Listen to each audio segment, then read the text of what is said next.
In this video I'll show you how to make a parallax effect like this one using PowerPoint for Microsoft 365. Before we dive into the video, I want to show you something. There's a free Chrome extension that has significantly improved my productivity, and it's called Magical AI. After you install it, you'll get a new AI assistant that can help you with tasks like automating message responses and scraping data from websites. For example, I'm planning my vacation to Japan with my friends, and if you're like me, you like to have everything set up in a spreadsheet. This time, I want to compare all my hotel options. Copying everything from each page and organizing it would take me forever. So here's what I'll do. I'll open all the hotel options in different tabs. Then click on the magical icon on the right. In this panel, you can check which information will be moved. This looks great, so I'll click on Continue to Automation and select Add to a new spreadsheet. Choose all tabs and you're done. In just a few seconds, I have all of my options set up in this spreadsheet. There are other cool features like message templates where you define shortcuts to create automated responses for your Gmail or messaging apps like Messenger or WhatsApp, or move information to forms. And the best part is that it's free, so check it out from the link in the description box of this video. Now, to create a parallax effect in PowerPoint, we need to have an image separated by layers. This is not a Photoshop tutorial, but I will show you very quickly how I made something like this using Photoshop. I started by importing this super famous painting of Napoleon into Photoshop, and then I used the Generative fill feature to expand the image. This is one of the coolest Photoshop features because you get 3 different options and then you can simply select the one that you like. Then I repeated the process for the top and bottom, and I decided to go with the second option. Then I used the object selection tool to select my subject, which in this case is Napoleon, and I just copy pasted him into a new layer. So now we have our first layer, which is the subject, and we have another layer with the background. However, I also had to remove him from my main image, so I duplicated the background layer. I selected my subject again, but this time I asked Generative fill to remove him from the image. So now I have the background without the subject and the subject in different layers.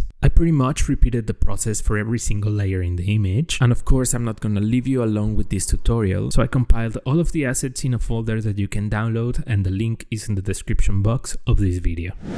Alright, so in that folder you'll find 4 different PNGs that when put together they obviously create our full image. And we're gonna start by inserting our first image into PowerPoint, and here we're gonna go to crop, aspect ratio, and select 16:9. That way, when we make it larger, it's gonna take the whole space of the slide like this. Then we're gonna right click on it and click on format picture because we're gonna make some adjustments to the image. So click on the image icon over here, then click on picture corrections and decrease the brightness slightly. Let's repeat the process for the second image. Click on crop, then on aspect ratio, select 16:9, and again let's make it larger so it takes the whole slide, and let's also make some adjustments to the brightness so it blends a little bit better with the background. Now it's time to add our title, so I'll go to insert text box and put it right here in the middle. I'm using a font called Perpetua, and I'll just put the title here in the middle of the slide. I will repeat the process for the third image, but this time I won't change the brightness, and I'll also add the image of Napoleon here in the middle.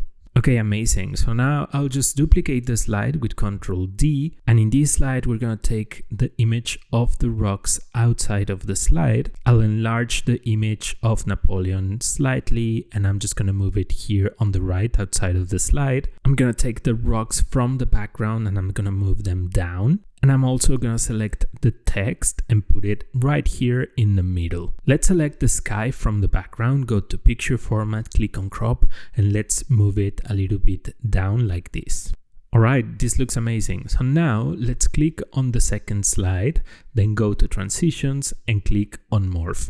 And that's how you achieve this awesome parallax effect in PowerPoint. Let's move on to our next slide. So I'll just duplicate the slide with Ctrl D. And here I'll move the rocks to the left outside of the slide, and I'll also move the text up. Let's select the mountains from the background, and I'll just move them down a little bit. And now let's select our subject and make it larger. And I'll just put the gorgeous Napoleon here on the right hand side of the slide. I'll go to insert and select a rectangle from the shapes panel. And let's put it right here in this area. And I'll also click on no outline and change its fill to white. I use a text box to add my information, and then I'm just going to select the rectangle and the text and group everything. I need to bring Napoleon to the front, so right click on it and click on bring to front. And now on the search bar in PowerPoint, I'm going to look for the selection pane. And here we need to remember this order. So we're going to have a picture as the first item, which is Napoleon, then a group, which is the text with the rectangle, and then we're going to have another picture, which is the rocks. So now if we copy this group and go back to the previous slide and paste it, let's quickly move it to the left outside of the slide. You'll notice that the group is now the first item. So now we just need to bring it down one position under that picture of Napoleon.